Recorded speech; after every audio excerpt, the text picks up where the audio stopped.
I'd like to call the Northern Regional Advisory Committee meeting to order for April the 10th, 2025. We need to vote to approve the agenda, and then we'll take up the meeting minutes from our March 18th meeting. Make a motion to approve the agenda as written. Have a motion. Do I hear a second? Second. Have a second. All those in favor, let it be known by saying aye. Aye. All opposed, like sign. Motion passes. You received in an email the minutes from our March 18th meeting. If there are any additions, changes, corrections, if not, I'd entertain a motion to approve. Moved. Have a motion. Do I hear a second? Second. Have a second. All those in favor, let it be known by saying aye. Aye. All opposed, like sign. This evening, we'll have a presentation on the draft Southern Flounder Fishery Management Plan Amendment 4, and I believe Jeff Dobbs will be doing the presentation. So Jeff, the floor is yours. Good evening, committee members. My name is Jeffrey Dobbs. With me today is Dan Zapp. We're the FMP coordinators for the division and are the leads for the Southern Flounder FMP Amendment 4. Also with us today is the division's lead biologist, Holly White, not mine, and Mark Fitz. Today I will be presenting an overview of Amendment 4 to inform our discussion today. This amendment originated from the MFC's motion to open the Southern Flounder FMP for the review of the plan to begin in 2024.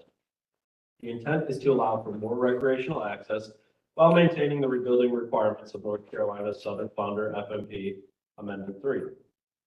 Passed at their August 2024 business meeting. The sole issue in this amendment, increasing recreational access to Southern Flounder through sector allocation parity, was developed to address this motion. Here's a quick outline of what we are going to be discussing today. I will begin with a review of the timeline for this amendment, then move into the base plan and remind everyone of the stock status from the 2019 stock assessment update.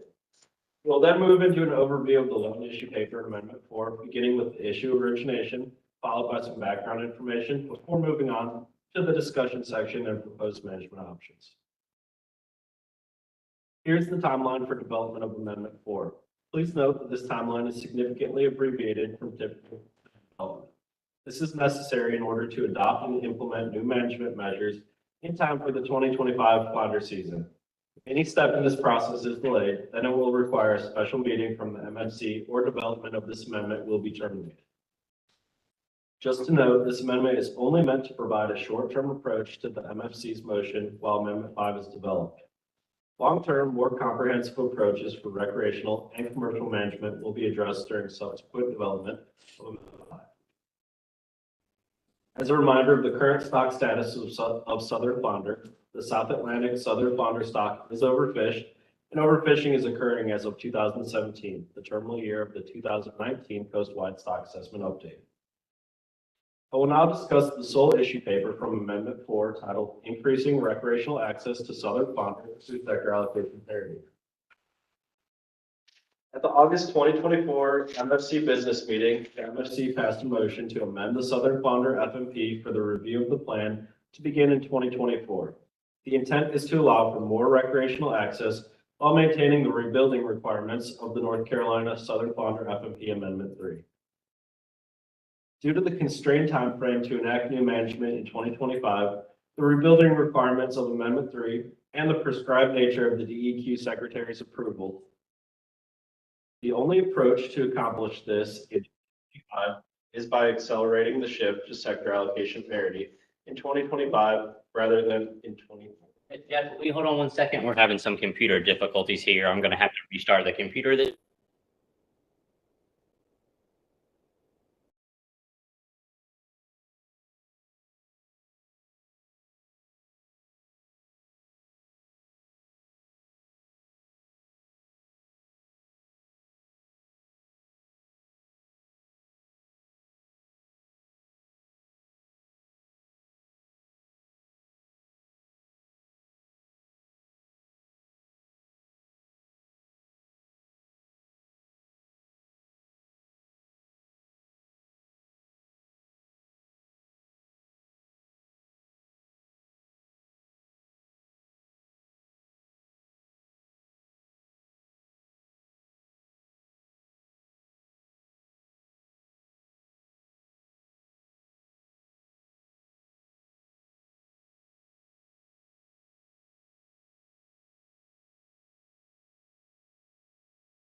how long this meeting was gonna take.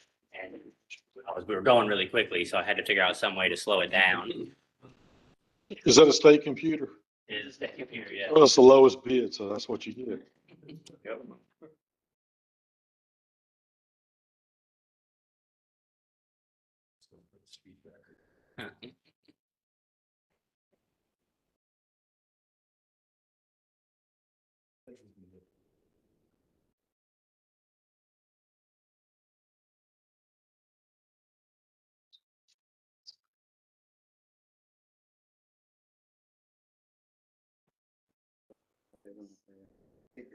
Amy, can you hear us all right? I can, thank you. Awesome. Well, let me share this and we can get started again.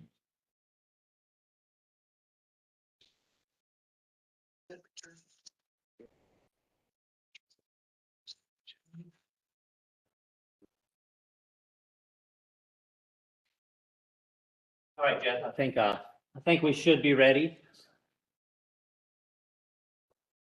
All right, so I'm going to continue from the issue the origination of the issue paper. Discussed that the MFC passed a motion to review the plan in 2024, maintaining the rebuilding requirements of Amendment 3.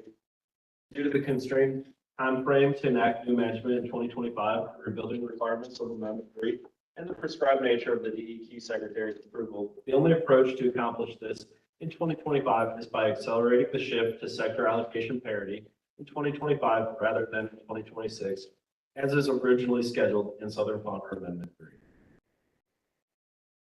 Southern Fonder are currently managed under Amendment 3, which was adopted in May of 2022 and implemented a quota-based approach to rebuild the stock to the SSP target by reducing North Carolina's portion of the catch by 72% compared to catch in 2017, the terminal year of the stock system. Quota management includes paybacks for more precise management and to account for quota overages. The quota was set to 548,034 pounds of total allowable catch per tag. To meet the 72% reduction required to rebuild SSB to the target, the quota was set to 548,034 pounds of total allowable catch per tag, which results in 532,352 pounds of total allowable landings or TAL when the estimated dead discards are accounted. This TAL was further divided into commercial and recreational sector allocations. The allocation was set to 70% commercial and 30% recreational for 2021 through 2024 based on historical landings, with allocations moving to 60-40 in 2025 and 50-50 in 2026. This figure shows combined landings, discards, and overall reductions from both sectors in 2017, the terminal year of the stock system. Under Amendment 3, commercial landings have been closely monitored by the Trip Ticket Program to maintain total landings near the quota in near real time for each gear and management area suballocation. This approach is not realistic for the recreational sector. Thus, the one fish bag limit and restricted harvest seasons have been used to constrain recreational landings. Total recreational landings are estimated through the Marine Recreational Information Program, or MRIP, and the DMF gig mail surveys, and those data are not available until after the fishing season. Dead discards for both sectors are not available until after the fisheries close, but are added to make sure that the sector's total allowable catch is not exceeded each year. Management under Amendment 3 achieved a 69% harvest reduction in 2022 and 68% in 2023, shown in the red box. Reductions from Amendment 2 are shown in the blue box. The 72% target overall reduction has not been met through 2023 due to overages in the recreational fishery. This table shows recreational TAC and catch estimates in pounds with adjusted TAC based on overage reductions. As you can see, for 2022, total removals from the recreational fishery exceeded its TAC by an estimated 56,000 pounds. This overage was deducted from the 2023 recreational TAC, represented by the adjusted TAC for 2023, and the season was reduced to 2 weeks. Despite this adjustment, recreational removals increased to 241,000 pounds in 2023, resulting in an overage of 127,000 pounds. The overage was deducted from the 2024 recreational TAC, leaving 43,000 pounds in adjusted TAC, which was less than the predicted recreational dead discards of 47,000 pounds. causing the DMF to not open the recreational season in 2024. A major contributor to recreational overages has been the higher than expected dead discards in the hook and line fishery, which have remained at or above the level observed in 2017 despite shortened seasons. Estimated dead discards and hemorrhage landings estimates from the short 2024 recreational season are not yet finalized, but will be used to adjust the TAC for the 2025. The most straightforward approach to immediately address recreational access in time for a 2025 recreational season is to expedite the sector allocation transition to 50/50 in 2025 by amending the plan.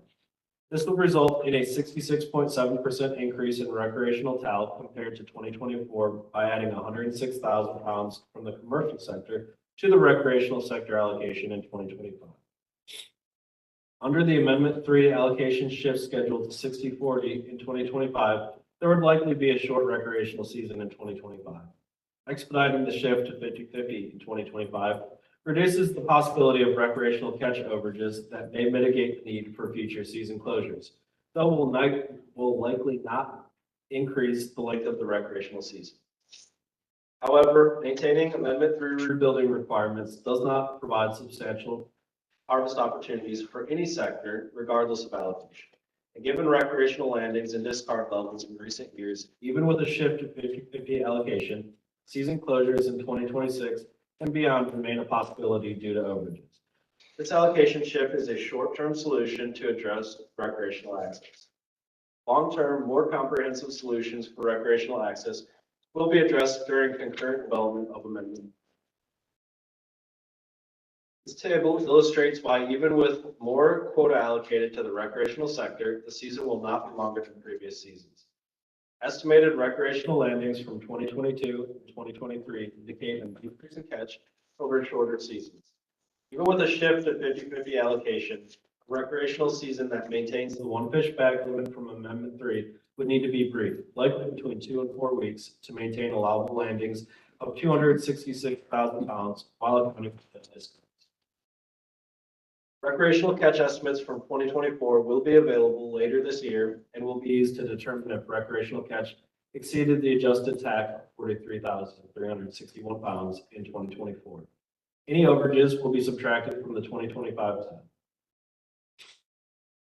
The Amendment 3 management strategy provides guidance on the shift in landings from the commercial to the recreational sector. For Amendment 3, the pound net TAL allocation will be maintained at 186,000 pounds, and the poundage shifted to recreational landings will come from the commercial mobile gear TAL allocation because of the increased monetary investment of operating and maintaining pound net gears. This will leave 79,718 pounds of TAL for mobile gears, minus any overages that may have occurred in 2024. This allocation shift is not likely to increase recreational season length beyond 2 to 4 weeks, but will likely further shorten the mobile gear season. Based on recent mobile gear landing trends, the scheduled allocation shift will result in a mobile gear season that will likely last 1 or 2 days, which may be non-consecutive. It's important to keep in mind that this is an allocation issue, not a resource issue. The MFC tasked the division with creating more recreational access while maintaining the 72% reduction from Amendment 3. Due to this reduction, the amount of resource available has not changed. So the only way to address this motion in 2025 is to shift allocations. In a sense, the pie is the same size, it is just adjusting the slices.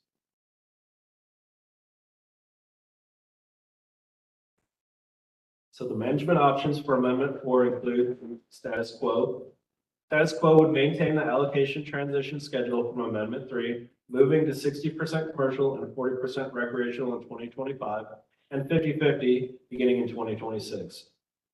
This does not immediately address the MFC motion to increase recreational access to the southern flounder fishery. The motion would be addressed by a more comprehensive amendment process. The development of Amendment 4 would be immediately terminated if this option is selected. The second option would be to expedite the allocation shift. This option would expedite the commercial recreational sector allocation transition to 50/50 in 2025 rather than in 2026 as prescribed in Amendment 3. This option immediately addresses the MFC motion to increase recreational access to southern flounder. Long-term, more comprehensive solutions for recreational access will be addressed during subsequent development of Amendment 5 to the NC Southern Plunder FMP. Because of the abbreviated timeline to complete this amendment in time to have new management for the 2025 season, these are our only management options for Amendment 4. Here's the amendment timeline again, just to reiterate the abbreviated schedule of development and remind you where we are in the process. Summary of public comment and AC recommendations will be presented to the MFC at their May business meeting, where they will select their preferred manager. With that, I'll take any questions. Normally, the division has an opinion on any management options. Senate, does the division have an opinion on those? No, we do not. This isn't a management issue. Like I said, this is an allocation issue. And we developed this in response to the MFC's motion in August. Okay, I was just checking. Questions relative to the presentation? Where were your discards for gig? I see it was a guess on 2023. Why do you not have data for that? So for 2023, they switched over the, it's a mail-in survey for the gig estimates. And we work with the Wildlife Resources Commission, and the database for that survey got switched over, and we didn't have access to get the mail survey out. And so by the time we did obtain access, I still don't know if we have access too far to ask someone like, how many flounder did you get 8 months ago, to have like a good estimate there. So we just used a proxy for the previous year. And then of course we didn't have one for 2024 because there wasn't a theoretical gig season in coastal waters. So are the 2024 commercial landings complete? They are still being keyed and in the stage edit process. But I think we're getting there. Not finalized. No. They have them on the quota monitoring page, I believe. So we have the daily Yeah, quota monitoring data that was called in, but the finalization of that data is done through a much more lengthy quality control Yeah. process. So we do have good estimates of what it'll be. It could change by a couple thousand pounds at most, but they're not finalized yet. Other questions from committee members? So this issue paper came right from the Marine Fisheries Commission. They decided in their heads, let's try and get recreational access and let's take it from the commercial guys. That's where it started, right? This is where it started. I kind of feel like if this is where it started, they already made up their minds and we're wasting our time again.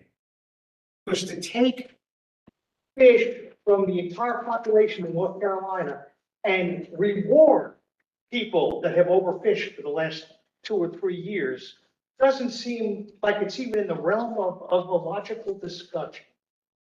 But they wanted, and they told you guys to come up with a way to get it, is what I'm hearing. So I can't speak to their reasoning, but this amendment is in response to that motion. And I will say that the recreational fishermen haven't done anything wrong. We set the season, and it happened that the effort that occurred during that season was not predicted well by us. So neither sector is at fault. It just, there was an overage and it ended up being no season. And so that's the reason why the commission asked us to look into immediate access for the recreation. I'll add one thing.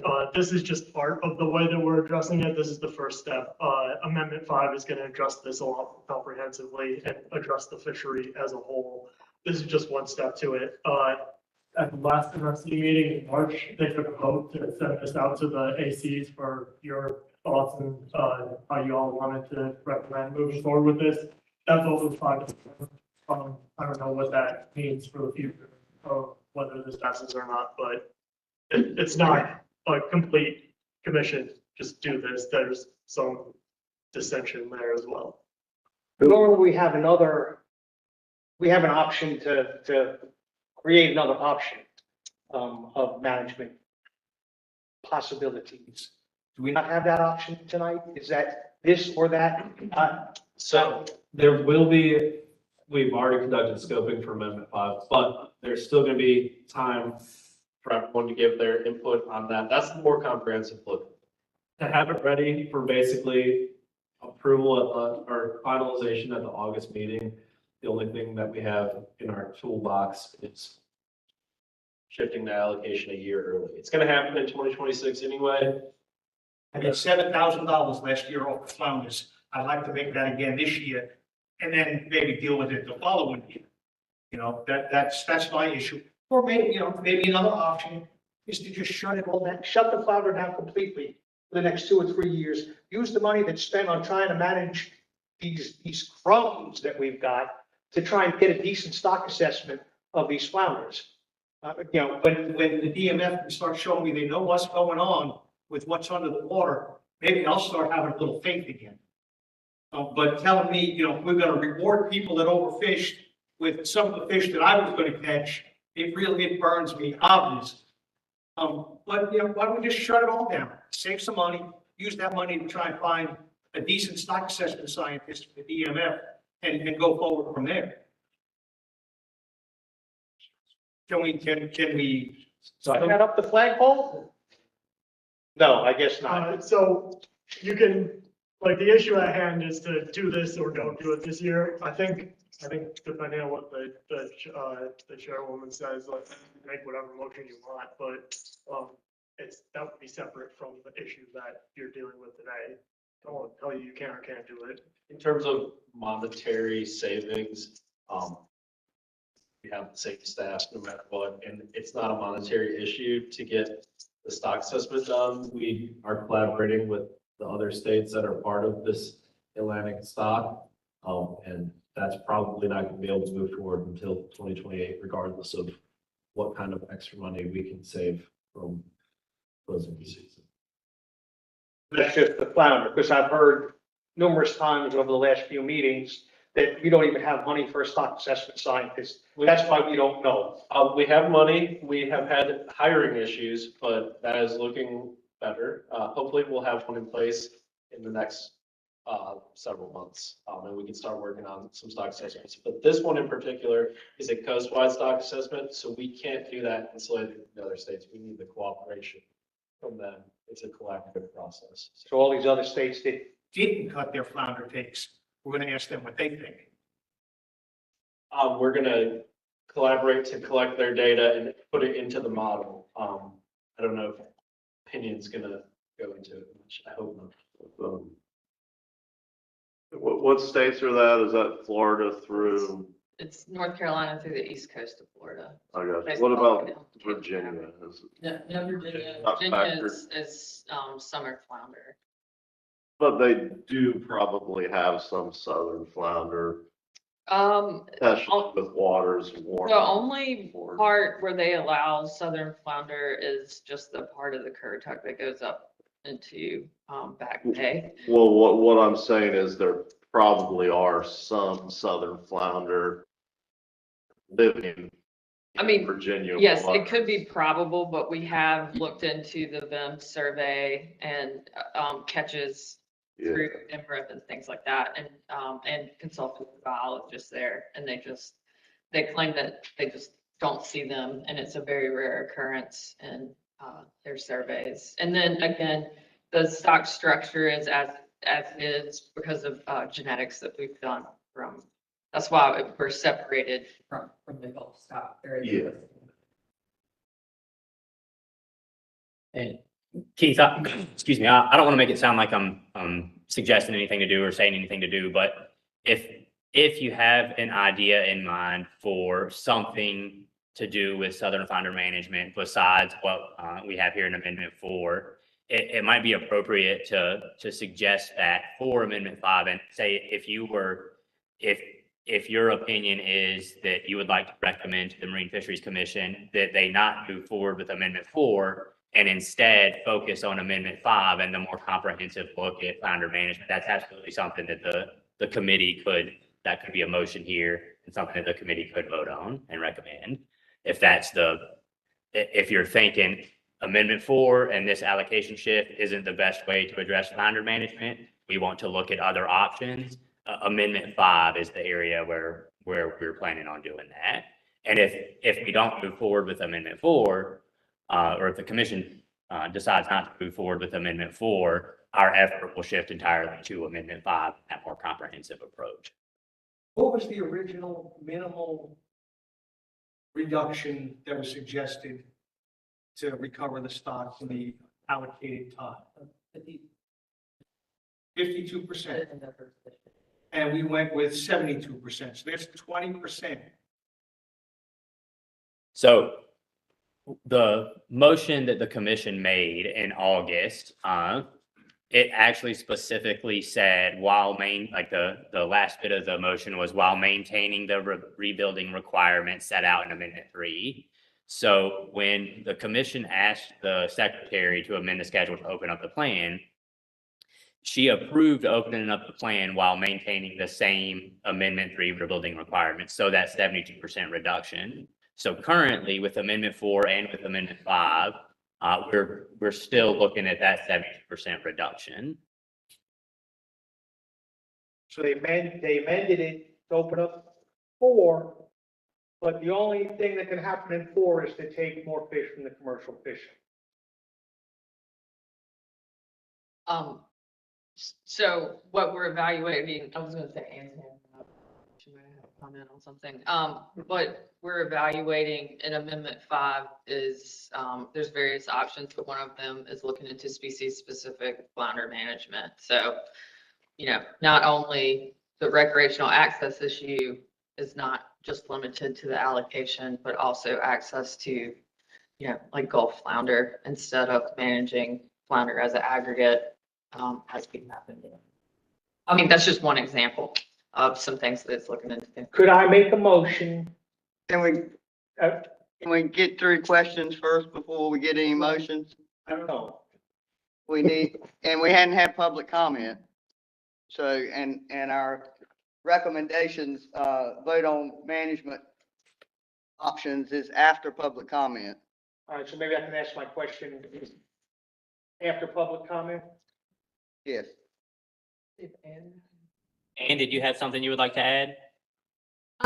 So I guess a couple of things to Holly and Jesse's point. In Amendment 5, we are looking at other options for access to the recreational fishery, but we also will be looking at options for changing how the commercial fishery accesses southern flounder as well. So that is the option. That amendment is where we can hopefully address some of your concerns. The one thing to keep in mind when we vote, y'all vote for whether you want to keep status quo or support the shift to 50-50 allocation shift in 2025, is an allocation shift was going to occur regardless this year. Now, if we don't go to 50-50 this year, we were going to go to 60-40, and that was still going to come from the commercial fishery because that's how Amendment 3 is set up. That's what the commission voted on when they adopted Amendment 3. It was always going to come from the mobile gear portion of the commercial fishery. Now, if this is something you want to have looked at, Amendment 5 is that avenue for us to look at that. But until we are under a different management scheme, we are operating under Amendment 3, and that shift is coming from the commercial fishery regardless. So I just wanted to put that out there to keep that in mind, whether or not y'all agree with Amendment 4 or you don't agree with Amendment 4.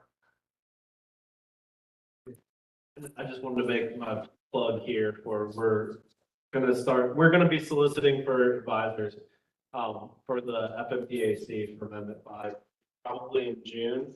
But that's going to be your best time to have your voice heard and be intimately involved in the process of developing Amendment 5 and what strategies we might look at. So if you're interested in being on that advisory committee, just leave us, you can contact me or Dan or any of the leads or Laurel or anyone and let us know you're interested. We'll take your information, and when we send that out to the public, when we open that up, we'll get you signed up for it and get you applied for the advisory.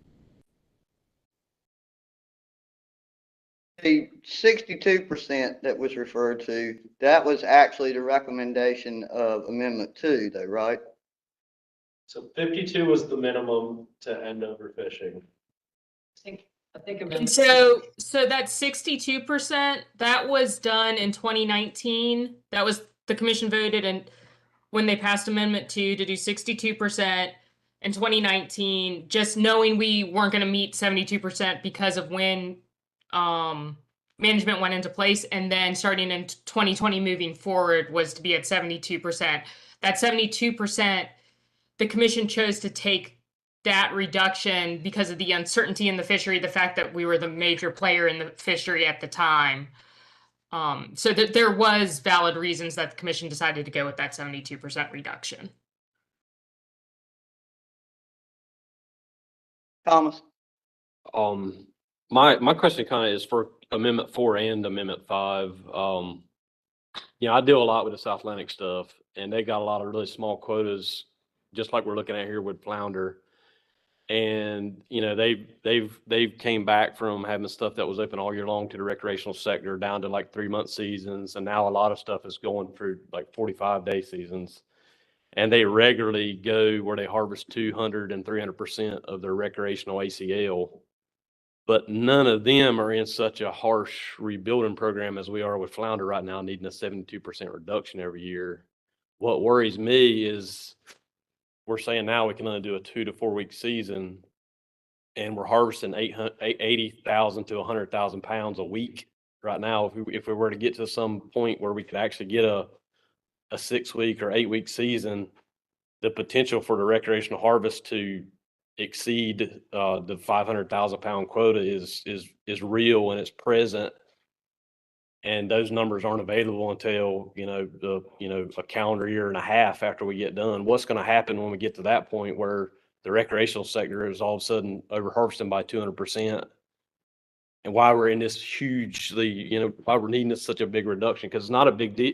It's not as big a deal as South Atlantic because we aren't in that harsh rebuilding timeline we're in the state. So there's 2 points that I heard. One was we're not able to account for the overages, and then the second was that it's a year and a half later. It's not even a full calendar year later when we can calculate the recreational. MREP's final estimates will be at some point this month, is what they do every year.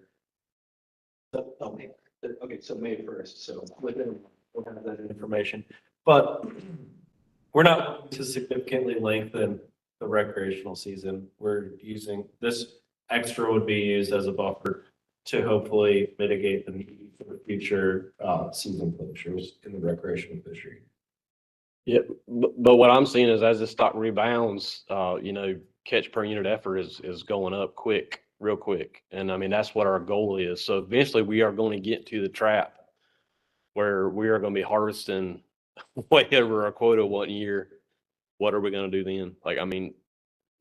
That's my biggest concern for recreational fishermen and commercial fishermen, because if we get to a point where we're harvesting too much from one sector or the other, it's going to wind up hurting both sectors, and it's going to hurt this rebuilding plan. And then we're going to be back asking for a 90% reduction the next time we do a flounder amendment. So are you talking about it would be biologically harmful, or are you saying it would be harmful in terms of quota allocation? It would be biologically harmful if we're trying to get more access, Right. and we're having a hard time. There's more fish available, and people are being more successful fishing, but we want to give them more access. And we're already at a 2 week season. You can't get any shorter without having a moratorium. We had a potential to catch a lot of fish in a short period of time, and we're gonna eventually gonna screw up, and we're gonna have a few more MRIP intercepts than what we had years prior, and we're going to be showing a 200 or 300% recreational harvest one of these seasons. And then we possibly are gonna be closing down a fishery for 3 years. Yeah, so I think you make great points, obviously, and those are all things that the division has recognized, and obviously the public as a whole has recognized. A lot of the things that you brought up about per unit effort increasing, like that's to be expected with the rebuilding stock. To us, that's part of the impetus of wanting to address the fishery more holistically than just the recreational access part of it. So that's why we really want to do Amendment 5. That's going to really address not just the recreational access, but the fishery as a whole, because everything you said is obviously of concern, and we don't want to get to the point where we just have to close everything down because we're constantly exceeding quotas. I mean, to kind of Keith's point, would it be better just to close it down now? I mean, because we are scraping the bottom of the barrel at this point. And I feel like if we, and I'm not encouraging that, I don't really want to make that motion. I probably wouldn't, I would abstain from that motion, but I just would kind of want to hear the division's opinion on that. Yeah, I think like as Jesse said, so we don't have an opinion on that at this point. Maybe I. But a biological opinion. I know I'm not talking about allocation opinion, but where we're getting at as far as a small quota on a fishery that is extremely overfished and needing a 72% reduction, how confident are you to allowing more participation into a fisheries that needs a 72% reduction? Yeah, that's obviously something that we need to explore further as we dive into the data. Obviously, the way to really get at that is to update the stock assessment, which is set to be able to occur until a little bit down the road. As we dig into Amendment 5 and the data of what we've seen, there's certain things that'll be on the table, certain things that won't be, but can't really answer whether biologically we would feel like a moratorium is needed at this point, so I can't really give you an answer there.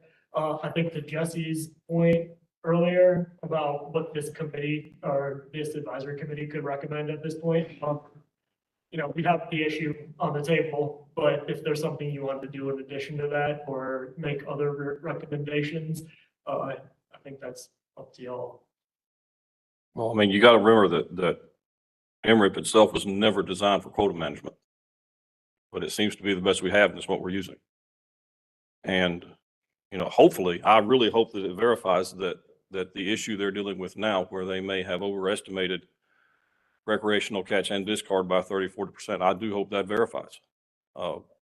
Because, otherwise we've got issues across the spectrum there. And, with such a short season, introduced essentially, even at this ridiculously low level, we've introduced a derby season of sorts for the recreational guys.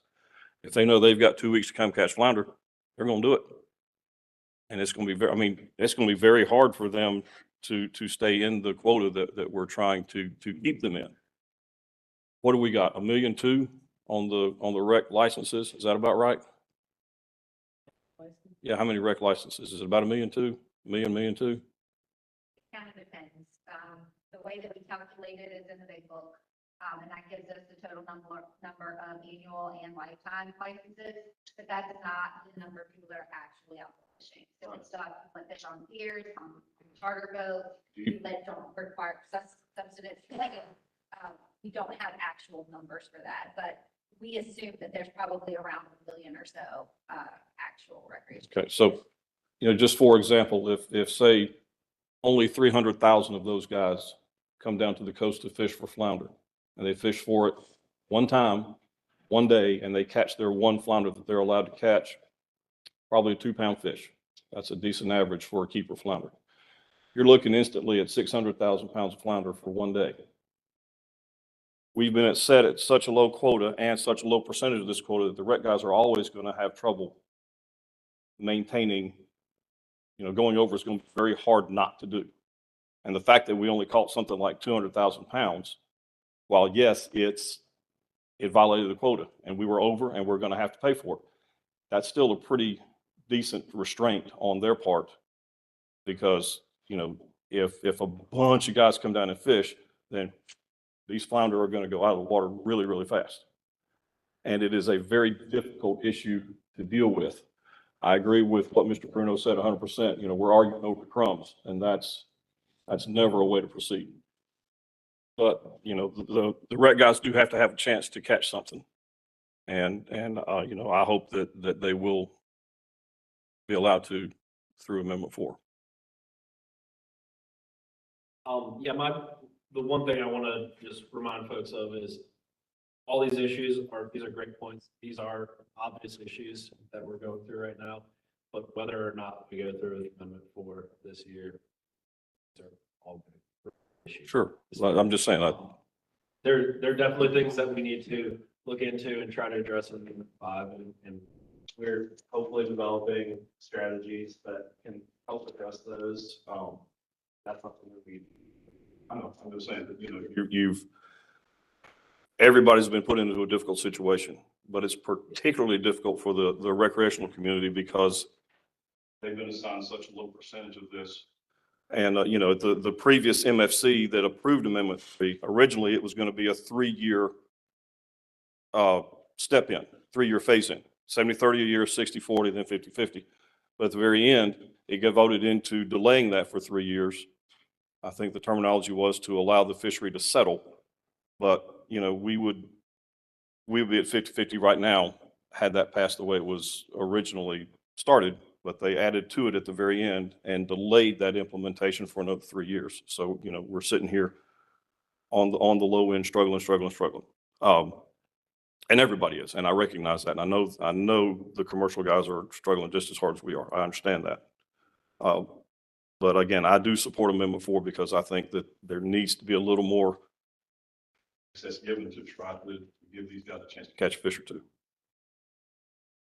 I understand that there was a delay in the 3 years and that's upsetting, but you know, we're still waiting for the Neuse River to reopen to give parity to us, and nobody really cared how much that made me struggle personally. I have all these beautiful nets hung ready to catch fish in the Neuse River every spring, and I can't use them because I'm still waiting for that to be reopened and access, and we're not even allowed to bring it up at MFC meetings to vote on. But you know, people have already hung their flounder nets for this fall. I think it is very short-sighted to say it's just going to hurt the wrecks if they don't get to catch, you know, 2 more weeks worth of fish when people spent thousands to hang their flounder nets already. And that's okay to just let that go. And it's okay that we're not allowed to have access to the Neuse.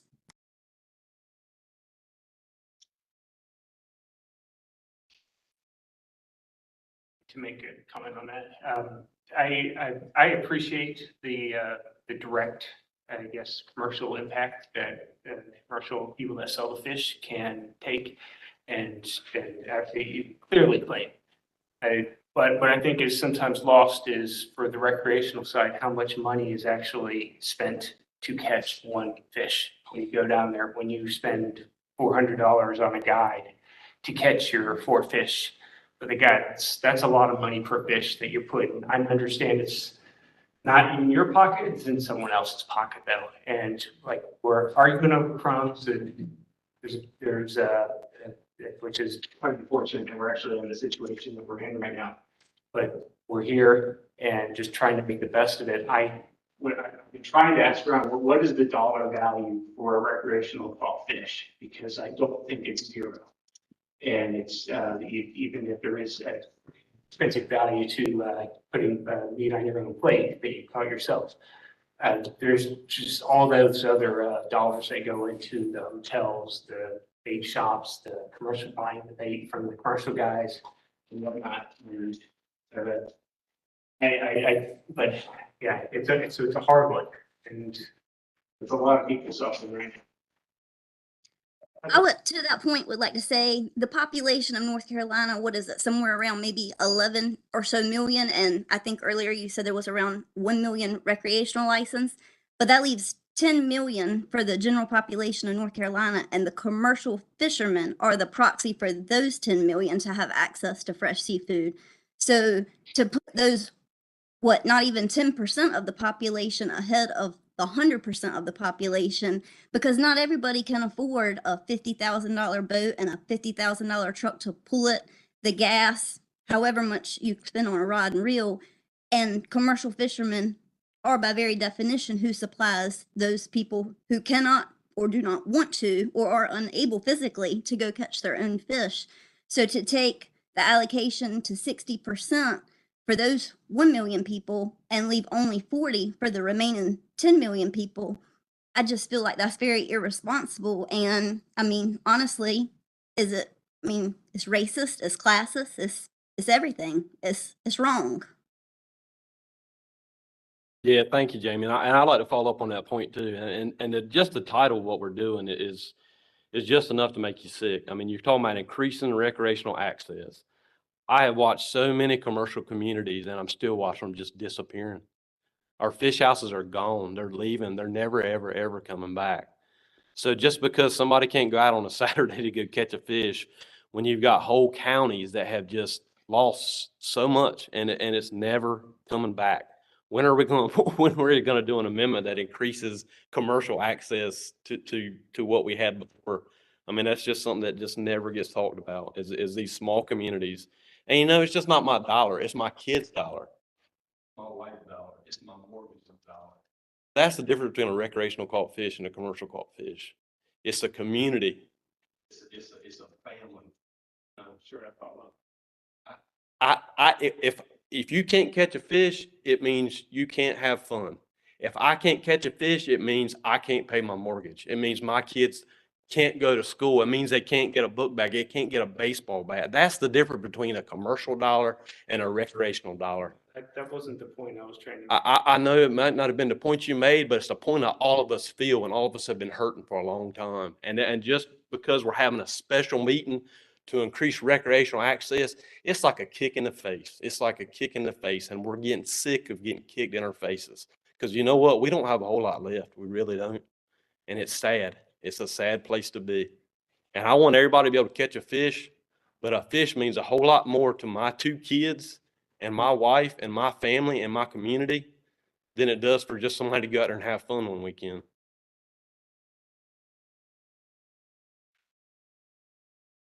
But remember, regardless of what we do today, in 2025, it will go to 60/40 unless the commission takes some alternative action in August, right?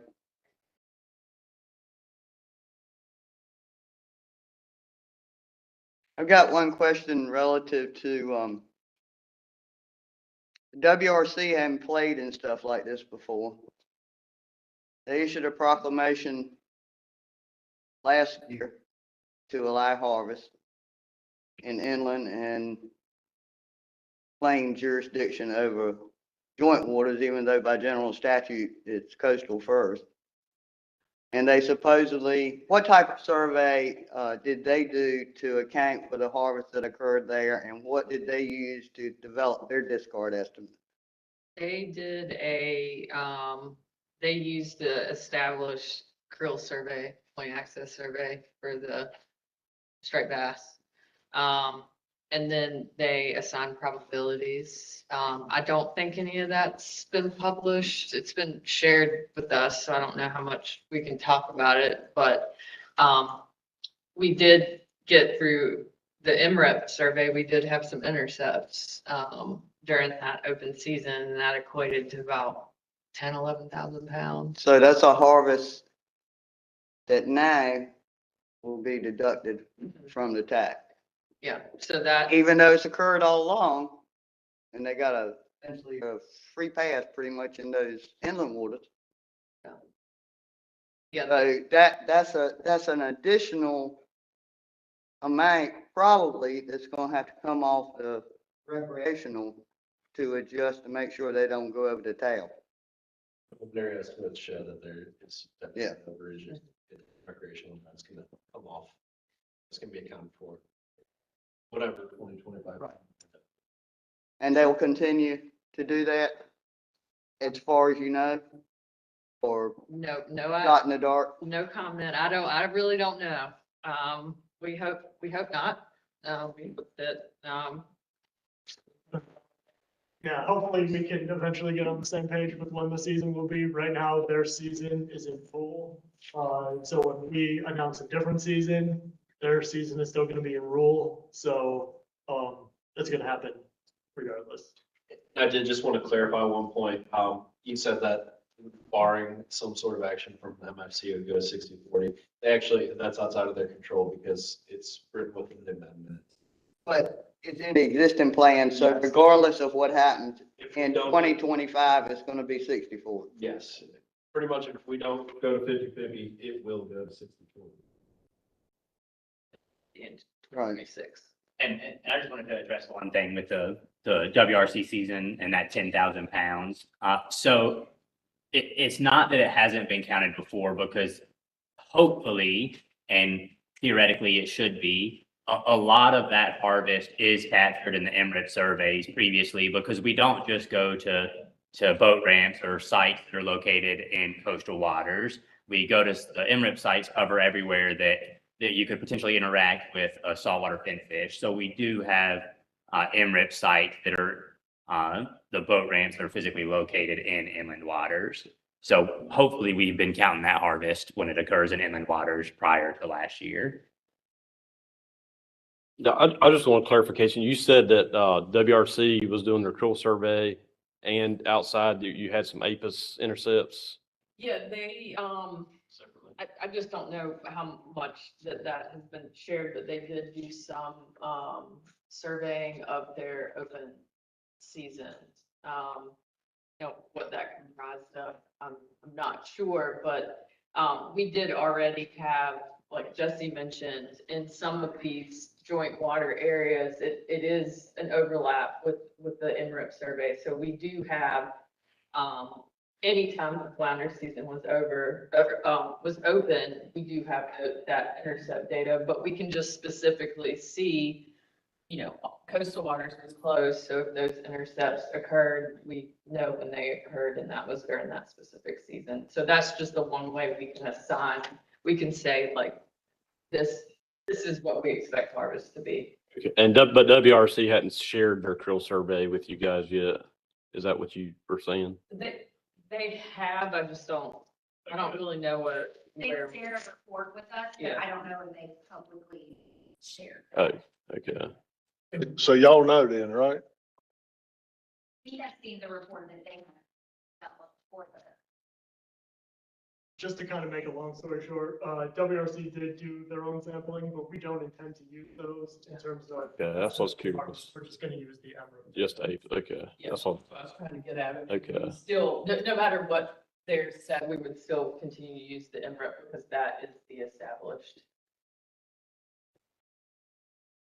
Any other questions from the committee right at this time? More of a pissy comment, but y'all have said 4 or 5 times from a handful of different ones up there that it will go to 50/50 next year because that's in the plan.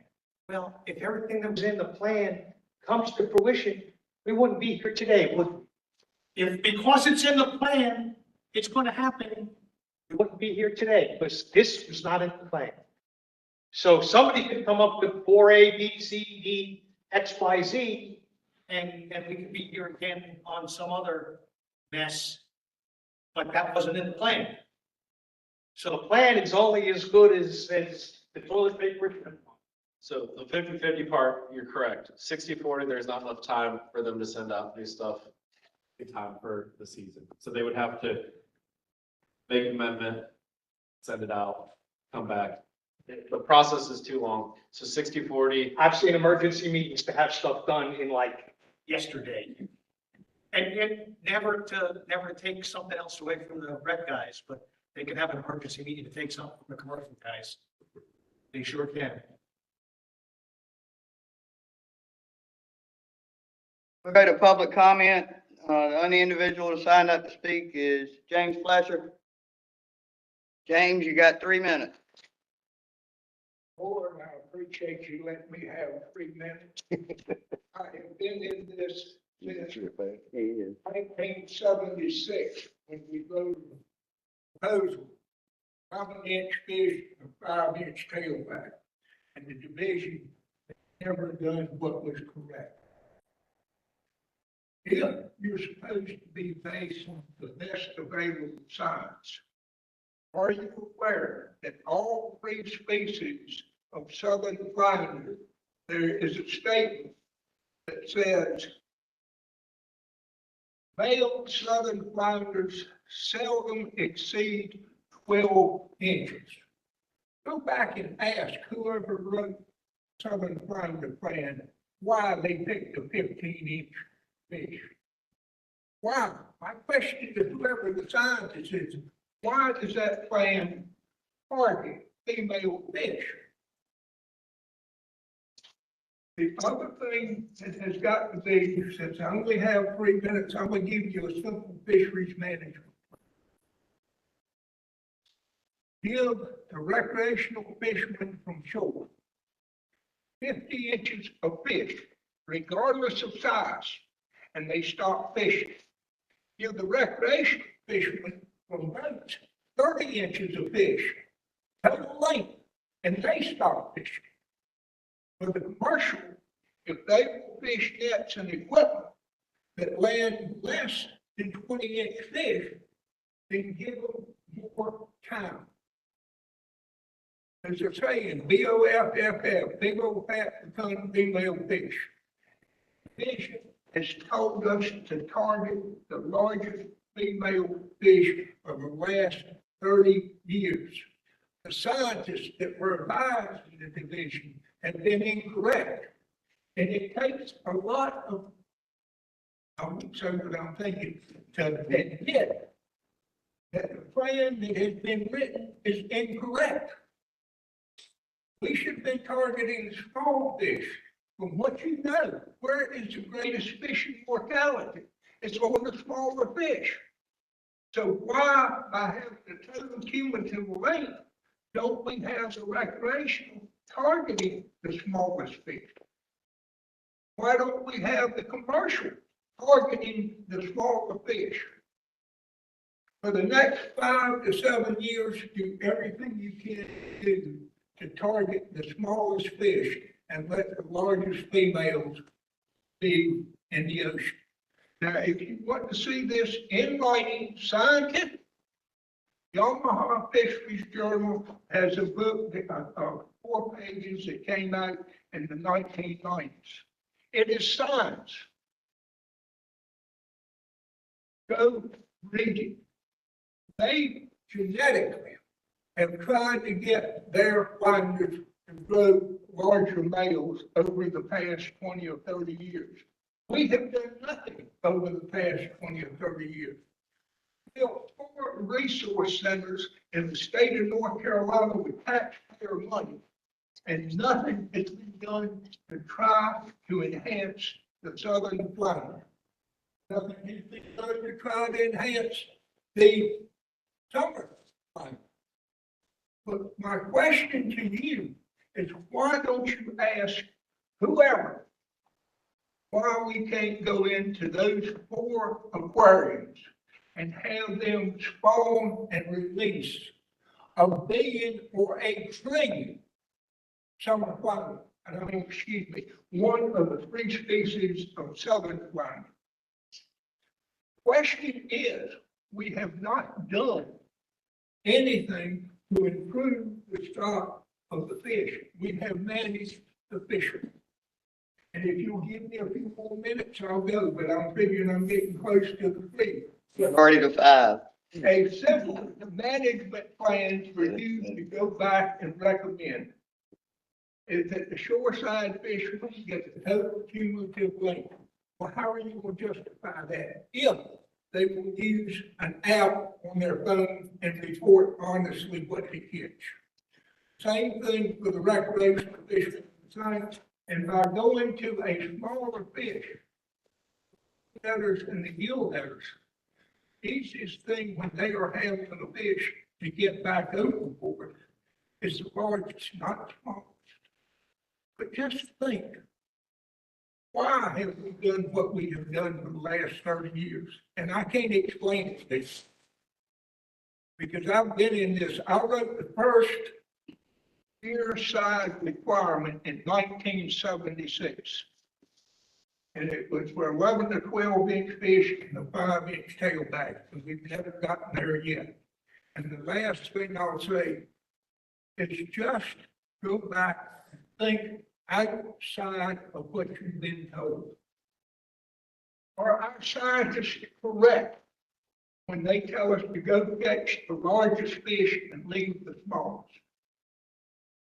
Because they have been telling us, as I pointed out from the 15-inch, they have been telling us to target the female fish, especially the 3 species of southern plain. I actually, let's go back. I would be more than happy to write a damn plan for you. And it's simple. But the main thing that needs to be done to get it done now is to turn those aquariums into spawning facilities, not long-term hatcheries, just spawn the eggs and put them in the sand. And then have your scientists tell you where in the sand to put them. Now, the reason you can't let them go in the ocean and come back is that there's something called the surfactant and both spawning detergents and everything else. And a fish exposed to those certain surfactants, not all of them, but certain ones, when they go from freshwater to saltwater and try to come back to freshwater, they killed. They die of oxygen depletion. So I'll stop, but if you want a simple plan, United National Fishermen Association will offer to write you one. If you want a simple fisheries management plan, but you need to go back to the division and whoever and clear the way that you can use the 4 aquarium for spawning facilities. Thank you, Jimmy. I'm not saying hatcheries, I'm saying spawning facilities. But the United National Fishermen's Association will offer the rights and if anybody wants. Thank you. Bring it back to the table. Dang. Keith, you had something you wanted to make into a motion? We have CRS.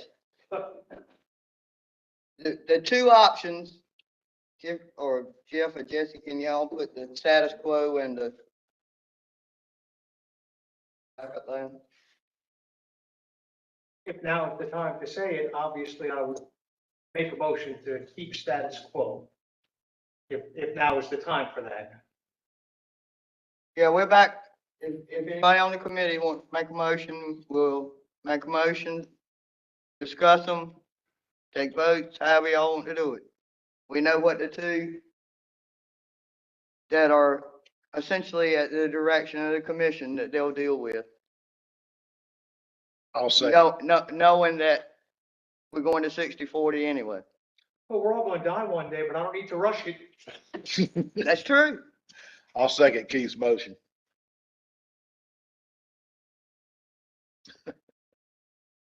And your motion was to Status quo. status quo. Yeah. It seems like that's all they want to hear is A or B, so that's what we're gonna tell them. Jonathan. And then we'll revisit this. And Wayne seconds. Yes, man. Any discussion on the motion?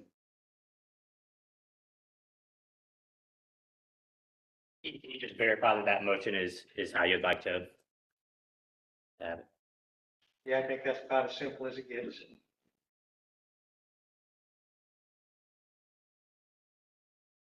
Seeing no discussion, we'll go to a roll call vote. Blake? Bruno? Aye. Clark? Aye. Creighton? No. Dunbar? Aye. Castle? Aye. Kowski? Aye. Newman? Aye. Jamie Winslow? Aye. Worthington? Aye. And Chair Winslow. No.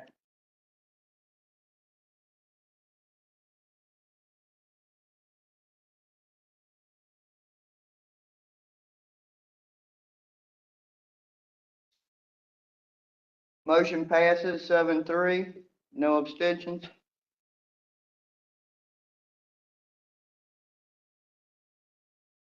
Any further motions or recommendations? Because Bruno, I know you were working on something to begin with that essentially could lead into the Amendment 5. It's just gotta be more or better or, possibly rather than do sport guys need access? Absolutely. Does it need to come from the fish I've been catching? Well, I don't think so. But maybe instead of 72% reduction, we could go to 52% reduction, give them that 20%. Give it all, give that 20% to the sport guys. We'd still be within the rebuilding plan, the original rebuilding plan, we'd be ahead of those numbers. Because we've already had years of no catch. So I just, there's gotta be better than this. This is a short-sighted, ridiculous shove of power is all I see this as. And, if we, if we can do this, if we can go to Amendment 4 to try and do this, we can certainly go to 4A and try and give them that other 20%. I know that involves a lot of workload, not crunching all that extra stuff, but, it makes the sport guys somewhat happier. I mean, I don't know how much that would be, but it's some. Well, I think since they're gonna start on Amendment 5 and start developing the advisory committee and the plan development team, that might be better to hold off on that until the development and the input for that plan. Just, and division say yay, nay, because you said earlier, Jeff, that y'all would be going out, getting input, appointing an advisory committee. And to me, that's when the new issues and new recommendations and options would come forward and hopefully get worked into the plan.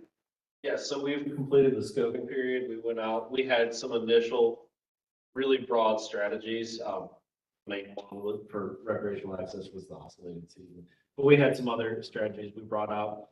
We completed that. We had over 95 comments online and we had numerous people attend. We're going to take that information and we're going to try to draft these broad ideas into some semblance of order, and then we'll bring that to the FMPAC in August. It's tentatively scheduled for, it would probably be in the first 2 weeks of August, I would think, but that would mean in June, we would solicit for advisory committee members.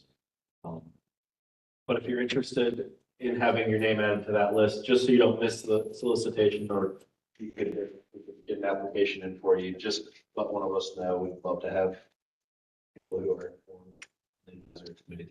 And Jeff or Dan or maybe Jason can correct me if I'm wrong, but I just want to make certain that everybody understands. With Amendment 5, we would still be stuck to that 72% reduction that was decided on in Amendment 3, because that's what the commission requested of the secretary to approve for Amendment 4 and Amendment 5. If the AC does, like Keith, if you do want to request the commission to look at something different, if the commission ultimately decided to do that, what it would require is the commission again asking the secretary to amend the schedule and allow that amendment for a reduced reduction. It sort of seemed to be a problem asking for this. And if that's something that the committee wants to, a motion that the committee would like to make to recommend that the MFC ask for that, that's absolutely something that can be done. Would that be appropriate now? Or are we waiting for, it sounds like Sarah thinks that this is not an appropriate time. Well, no, I'm not. I'm just trying to find the right avenue for this. I think Ann has a comment about that. Go ahead, Ann. Thank you. I do think if the committee feels strongly about that, this would be the time to recommend it so that we can take it to the commission when we take the comments you gave us on Amendment 4. And the only reason is anything like that could potentially delay Amendment 5. And the more we add or want to change, and that could cause those delays, is only going to further push back when Amendment 5 gets ultimately adopted, are probably worth bringing up now. Now, obviously, if Dan and Jeff or Jason feel differently, but I do think it would benefit us at the division to have that go now in case that does need to change, because that does change the calculations we have to do in Amendment 5. Thomas? I'm gonna ask the dumb question. Why, we've been on this 72% for a while now. And I know we were trying to do a stock assessment that failed. And maybe that 72% would have changed, but if we are saving 72% of the fish every year, why doesn't our quota go up every year? Why is it stagnant at that 500 and some thousand pounds? Because if we're saving over half the population, it seems to me like that 70% pie should be getting bigger and bigger every year. And you still be taking 70% of the stock that was there. But if you're rebuilding the stock, then your ACL should be growing every year. That's just how the quota management was adopted. If the stock is expanding, yeah, F would be logically shrinking year to year, with the expansion and the same level we take, but, that's. I'm sorry. Stock assessment update that, or new benchmark or an update was approved for management that would reevaluate that quota, but until we have that, also the commission set that quota through 2026, the allocation shift. So, that would definitely set, in Amendment 3, and once we have an updated or a new benchmark stock assessment, that would certainly be reevaluated as to what that quota would be. Without the ability to have any interim assessments of the stock, it'd be impossible for us to change the metrics of the quota. I will say that the division is interested in trying to monitor the stock between stock assessments with something other than a stock assessment. That's not to say we have the leeway to change the reductions we're looking at. We definitely want to try to monitor the recovery of the stock. It's definitely at the forefront of our. Ann, did you have another comment? I think everybody had handled that, but it's just more to the point until we get a new assessment, the quota stays static. That's standard practice. Even the councils do that unless they have some sort of interim analysis that says they can change it. But even to Thomas's point of we wouldn't actually not just need to do an interim analysis, but it would have to be not a static quota, but a rolling quota that changes every year. And we don't have the mechanism to be able to do that for flounder. What do you have to do to get that mechanism? Because on a lot of the federal fisheries, that's what it is. They can estimate recruits in the process. Because our bluefish quota, it goes up 20, 30, 40% some years and falls that much from year to year. And they may have this, and I can't speak to bluefish. With their way their stock assessment scientists work, they might have somebody who can do stuff with the dynamic quotas. Right now with Amendment 3, and because we're under Amendment 3, we're under a static quota, not a dynamic quota. And so if that were something people wanted to see, that is also a recommendation we would need to look at, is a dynamic quota, not a static quota, because then we would have to look at if we did have the ability to monitor that annually, like Mid-Atlantic does occasionally. Yeah, I just it may not be annual either. It could, and it also could be specification periods of 2 to 3 years where they might change management and do interim analyses. But again, I can't speak to bluefish. The short answer is that we can't do it under Amendment 3, and Amendment 5 was approved by the Secretary to work within Amendment 3's guidelines and rebuilding structure. So it would require another plan for us to move to a different quota management system. Yeah, and that's the reason I brought it up, because you're going to be doing headstands and underwater ballerina acts to try to get anything out of that plan if you're not going to change you're underneath constraints. Those constraints you have are unreal and are unreasonable. And I don't think anybody would argue that they're reasonable for that small of a quota. I just don't know how you're going to dice it up and increase it place access, and I don't want to be on that plan development team. Do you have a comment? My mind is, I'm like Mr. Fletcher. We got to get out of that box. That box we have kept making this box smaller and smaller and smaller and flounder, and we've admitted that we failed. At what point do you go back to the beginning and say, hey, we really need to start over because we're at a box where nobody's happy. We've got people introducing legislation to completely bypass this whole body right here. I mean, it is, I don't know. I just don't know how you're going to do anything inside of that Amendment 3 box. Well, I know we've said this a couple of times, but Amendment 5 is looking at some of those other measures. It's not looking at making the quota bigger, but some of the other total allowable landing, total allowable catch measures that are in the plan. All that stuff, we're reevaluating all that stuff as we can, to see if less prescriptive or changing, tweaking those management measures, would keep the quota. I've just seen MRIP try to manage these small quotas and these pulse seasons, and MRIP has not only failed, it has utterly failed. And with us in such a strict 72% rebuilding with no wiggle room, it's going to be tough. I mean, I do not envy the division whatsoever in developing Amendment 5. Does slot size help anything like that? I mean, you're saying the females are the bigger fish. Not with flounder. Okay. Yeah. Yeah, I remember when Amendment 2 was coming out, they said that would be no quantifiable effect on a reduction, which, We'll probably jump the discards too. They're necessary. Yeah. You'd make your discarded fish larger, and when we accounted for that stock assessment, you would see the biomass of the discards would go way up. And that's something Commissioner Rader had asked about too. Did y'all ever look at looking at maybe what a bigger discard size would be? Overall in stock assessment.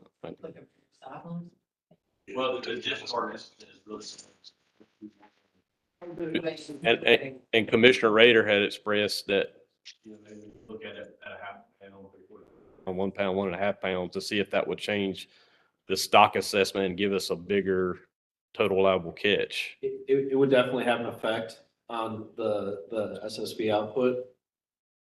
But, and when we redo this, when we update this or do a benchmark, whatever we end up doing, we would definitely not keep the same estimate for discarding. But we might, because it's approved, I mean, best available science. So, I mean, we're gonna be looking at other tagging studies, but right now, that's the South Carolina, best available that we have.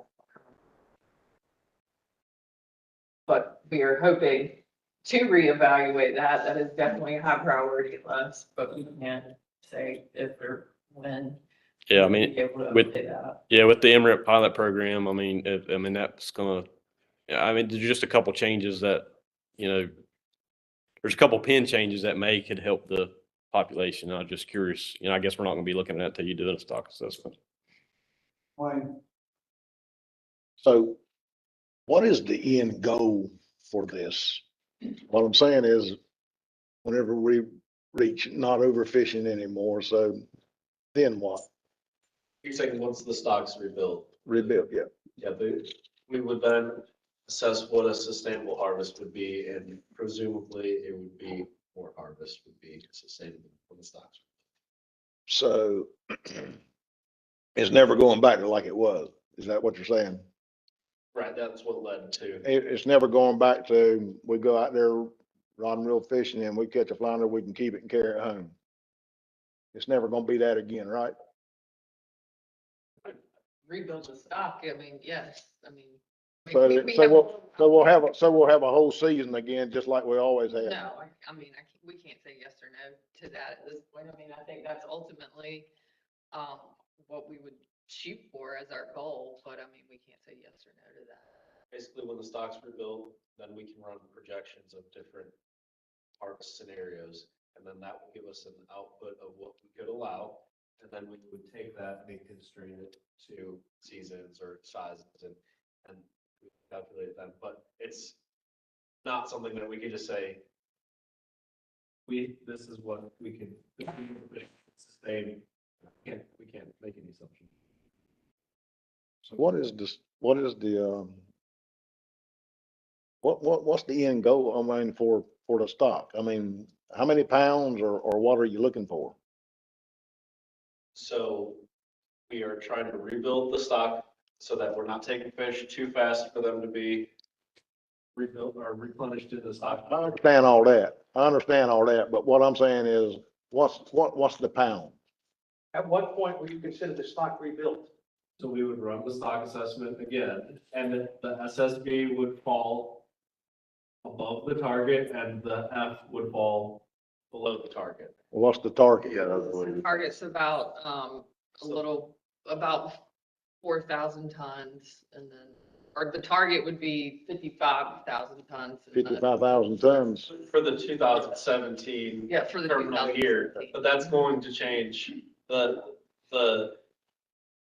reference point, the SSB percent, the SDR that we're looking for is not going to change, but the exact value, What's actually there when the models run at that time will stack up against what a recovered population is at SSB.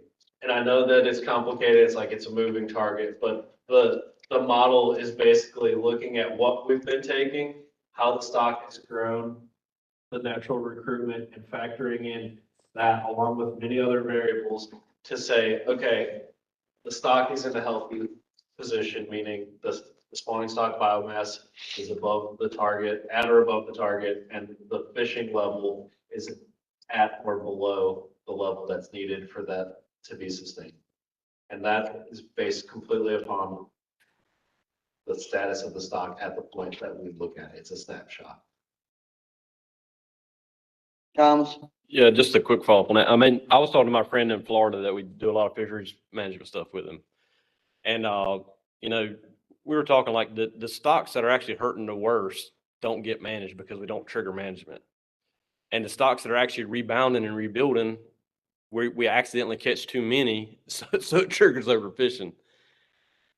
And it's a really frustrating box that fishermen keep seeing. It's like if a population does good and it rebounds and we catch our fish in 2 weeks, we catch our fish in 2 days, we trigger overfishing and we trigger more management. But a stock that's failing and there's nothing out there to catch and we don't catch any, we're saying, well, great, we didn't over exceed our quota. We only caught half our quota, so that population must be healthy. And a lot of people are starting to see that the management is not really relating to what's happening in their fisheries, and we're neglecting a lot of the fish that we should be helping, and then we're hurting ourselves on where we have extra abundance at. And I just wonder how we can get out of that box and how we can get out of that, because we're never, if Flounder keeps rebuilding as fast as it's rebuilding, we're never ever going to meet any reduction target because there's just so many there. So the answer to that is to update the stock assessment. And it's tough to see a stock recovering and you're like, this is really frustrating. And I know it's a horrible thing to say, but it's a good sign for the stock when you're catching them so easily. The stock is showing signs of recovery anecdotally. We don't have the data to say what's going on. But when we run that stock assessment, if this rebuilding is accelerating and we're getting there, that's going to be shown in the next stock assessment. It'll say, you know, and as frustrating as it is that they're out there and you can't catch them, and it seems like there's more and more. And if that's true, that means the stock's rebuilding. We're going to get to our goal quicker. But the problem is, I mean, that's okay for some people, but for people who have to build a business on it, people that have communities that have fish houses, you have all these businesses that you have to maintain every single year. We get it wrong and we keep seeing those fish just sitting there and we can't tap into that resource for another. I mean, when realistically, we're gonna have another stock assessment, 2028 now is what it's pushed out to be, and then another 2 years to finalize that data. In 2030, we're not gonna have a flounder market. We're not gonna have flounder fishermen. We're not gonna have flounder gear.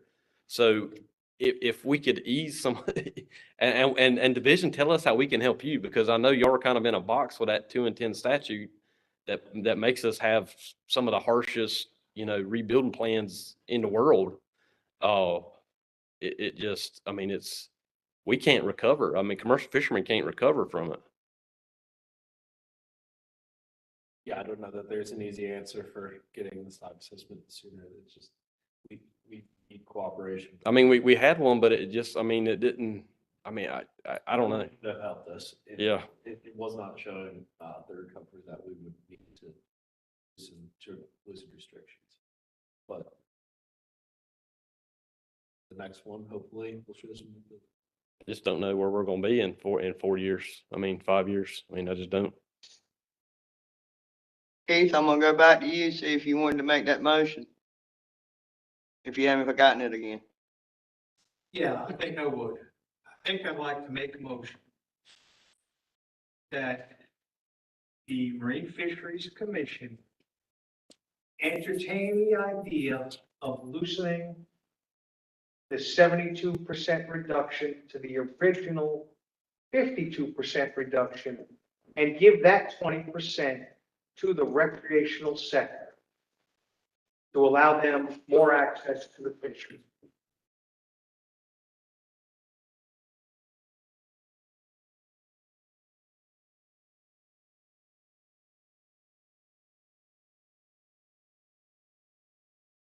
I guess I'll second that. And I feel like as well vote on it.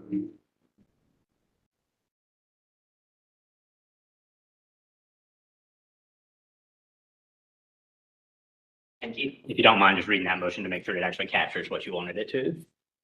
And I'm happy to change it to whatever you would like me to. Looks good to me. I would specify that it remains no more than a 50-50 allocation. But I think the way that's worded, it could even go past 50-50 in the other direction.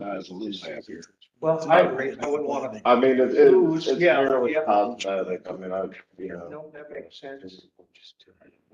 So if, Give me some words to help me say that it maintains or works toward that 50-50.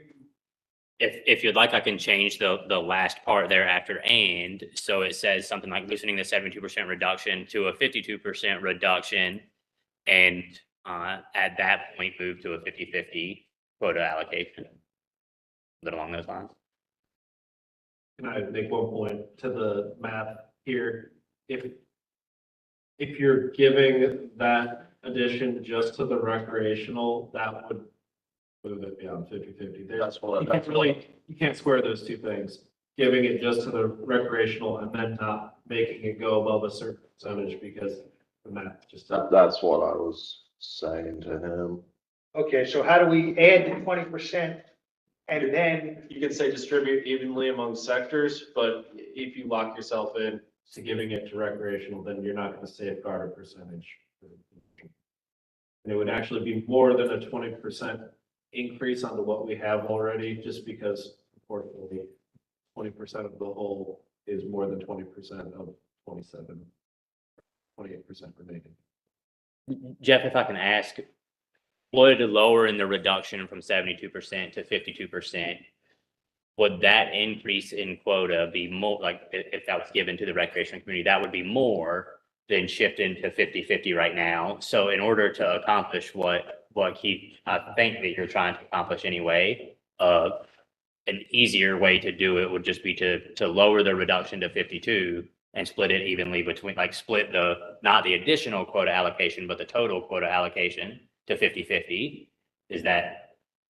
Half of 48 is significantly more than half of 28. So, yeah, so if we said, well, now that looks like. So if we're working on the 52% side, not the 72% side, 52% side quota is like. 70% more. Yeah, right. Fish available. Yeah, like 900,000. And so, Okay, how about if we went with, But I do want to point out that we need, you can make this to ask for the Marine Fisheries Commission, but they're gonna have to ask the secretary to. and again, just like we did Yeah. here tonight, so it's not unpaved territory. So This is charted waters. They've done it once, they can certainly figure out a way to do it again. So if you want them to do that, we'll just need to update to ask. Say by asking the secretary. To ask the. To reopen the secretary. plan and to consider the 52%. It's just to add that language in there, but Hate to overcomplicate it, but unfortunately, that's the language you need. Right. So is that gonna meet the requirements of Fisheries Reform Act for the rebuilding? It did at one point. yeah, it was the minimum. That was, I want, 40 was actually the minimum. So you have ending overfishing, and then you have rebuilding the stock within 10 years. I think 52% reduction was the minimum to rebuild the stock within 10 years. With a Okay. 50% probability of success. Okay. And I will note that while that's very helpful for the recreational fishery, that could delay rebuilding of the stock and then have a detrimental effect on the commercial fishery by prolonging the rebuilding period. Yeah, but if we give everybody access now, maybe we can get along a little better in the interim. Yeah. You know? yeah, because it seems like everything that's thrown on the table puts the user groups at conflict with each other. Yeah, I mean, that's what I feel that management has gotten us to, is where the recreational sentiments are being inflamed against the commercial sector, when we're really just, we all want the same goal here, is to achieve sustainable, healthy fisheries that have maximum success and profitability for every sector involved.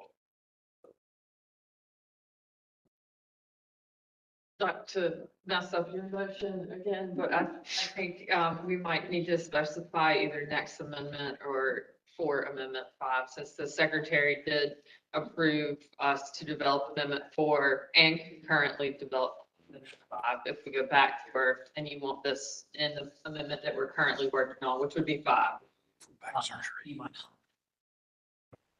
Now, before Amendment 5, Keith, basically, the question is, do you want to discontinue development of Amendment 5 under what we're currently bound to and pursue this instead? I think that's probably what you're getting. I think that would save a whole lot of time and, you know, just go ahead with things. You know, then we could keep pretty much what we're catching now commercially and allow the recreational sector to start catching recreationally. And, you know, although it's not ideal for either one of us, that will continue status quo of like 2 years ago or 3 years ago now, when they had a short little season and were able to catch some fish, and we still had a short little season and able to make some money. Not ideal for anybody, but it keeps everybody in the game. And that's where I'm at, you know, I think that would be way more helpful than just take it from one to give to the other. Yep. And my clarification was just to make sure that your point was. No, you're good. Across, correctly. So you would want us to basically, the amendment, regardless of the number, it would still be number 5 because it comes after 4. So we would just pursue it in that route rather than what we've already prescribed, which is working within the rebuilding requirements. Yeah, I think we're getting complicated to the point where it's going to be easy for them to say, oh, forget this.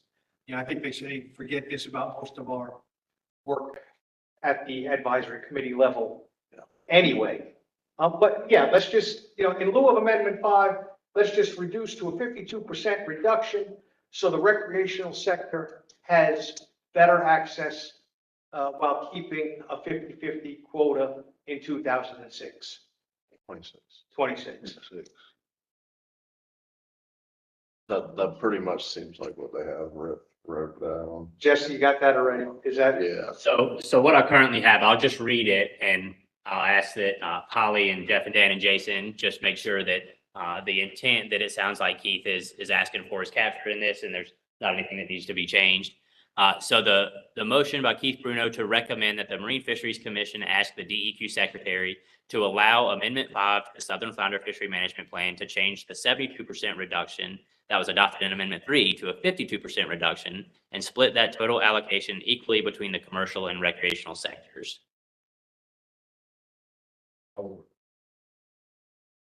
Just because I want to throw another wrinkle in here because I find it fun, and you know, we can see how long we can stay here.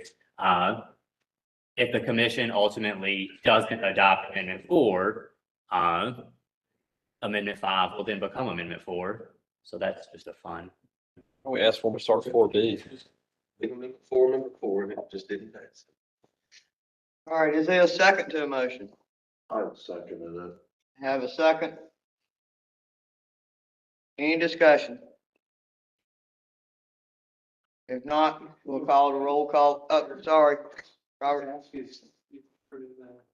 Just opinion, is this gonna set us back really far? Is this reducing that from 72% to 52%?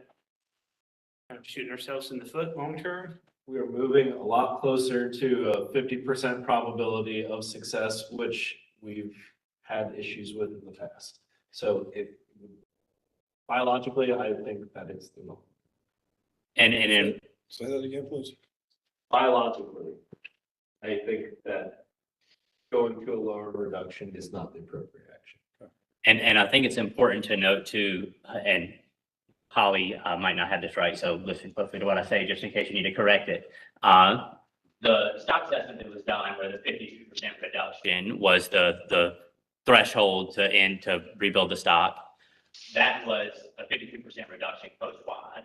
So if just North Carolina takes that 52% reduction, it doesn't actually meet the 52% reduction that the stock assessment is basically saying we need. Is that correct, Holly? It was supposed to be a North Carolina portion of the stock.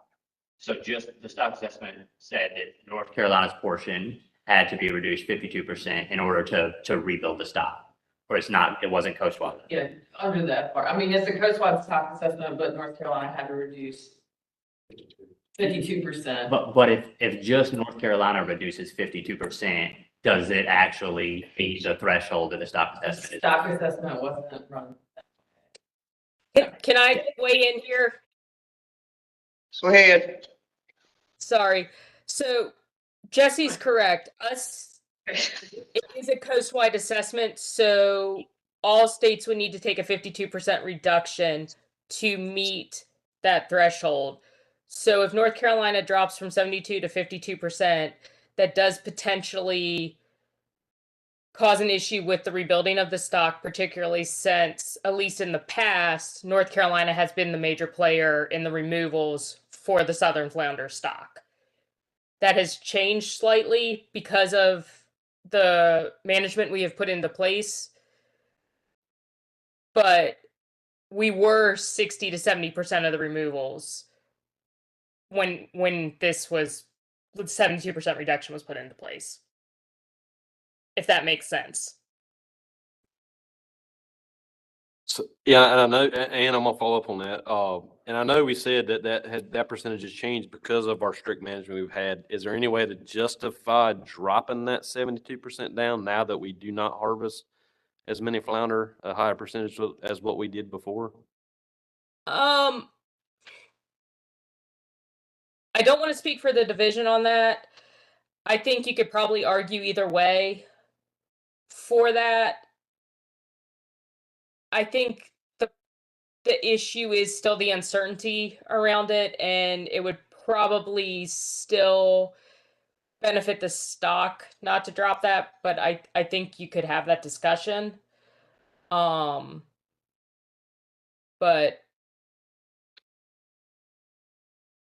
yeah, I can't tell you either way because I mean, I know that was a part of the rationale of going to 72 is because the other states weren't doing their part. Right. And now they're doing their part just a little bit, and our landings have decreased so much that we have, like you say, we're not as big a player as we were.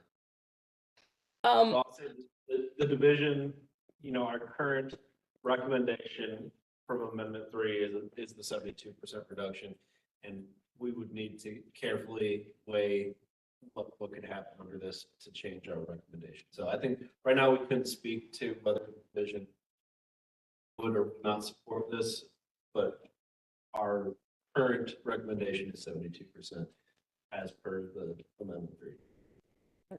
Right, and I think two things and I can't see who spoke, but I know Jeff was the one who just answered, but I couldn't tell who was actually asking the question.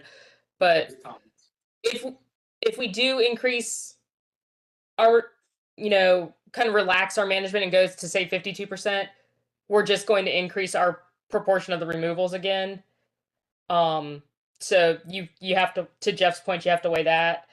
Also, because of some of the unknowns with the biology of the fish, because some people say North Carolina may be the nursery area, it may not benefit the stock overall if we were to reduce that 72% reduction because of that. So it's just a lot of things to take into consideration. At the 72% reduction, we still haven't achieved that. Yeah, I know y'all still aren't seeing the We got the most in 2022 and 2023 with 69%.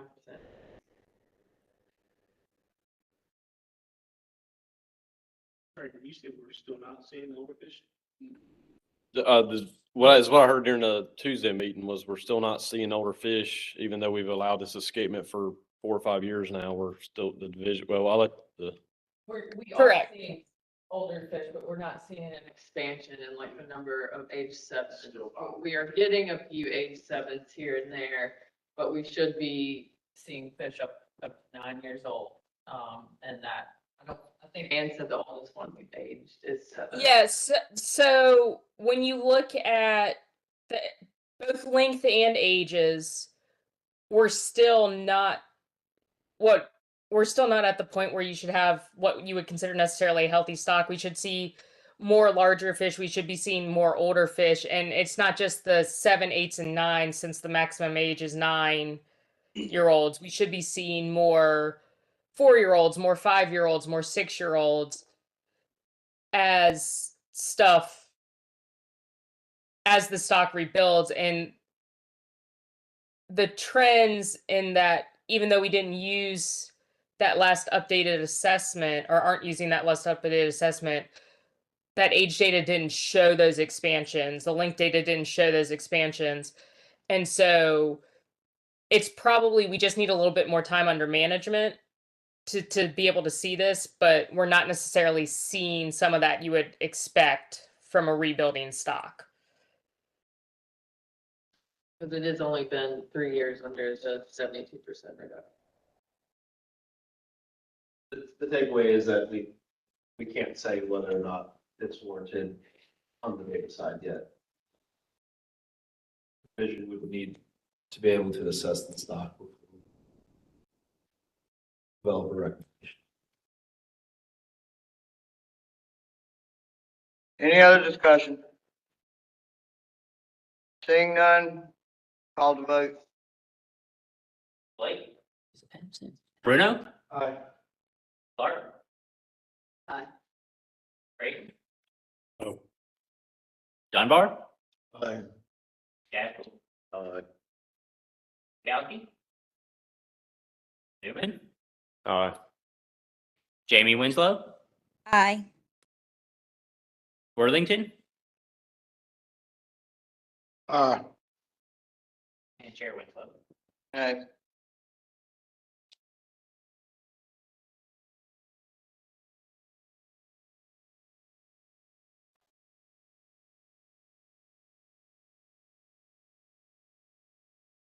Any other issues to come before the committee? Jesse said he did not have any updates because we just met last month. I don't have any updates from the Marine Fisheries Commission currently. Your next meeting is June 17th. And that will likely be in the Washington area somewhere, since we're in Manio at this meeting. Potentially the Washington Regional Office, but they're doing construction, so I don't know when they'll be done. Yeah. What are we gonna be talking about? And when did you say the next one? June 17th. June? We don't have anything on the schedule as far as the actual topic that we want to talk about at that meeting. We talked asked if there was anything that anybody wanted to hear, and we had a request from a couple committee members of some information about MRIP. We gave a presentation to the Marine Fisheries Commission in November, kind of going over the Marine Recreational Information Program, how we get recreational statistics. And it was a fantastic presentation, and they requested kind of getting a similar presentation to that. So there's potential for us to do a presentation on that or anything else that the committee members would like to see. We also probably should bring an update to y'all about what the division's working on as far as mandatory harvest reporting goes, because that was the legislation that was passed in 2023 and goes into effect December 1st of this year. And that has some pretty big implications for the public. If nothing else, I'll entertain a motion to adjourn. So, Have a motion. I hear a second. Second. All in favor, let it be known by saying aye. Aye. All opposed, like sign. Thank y'all very much.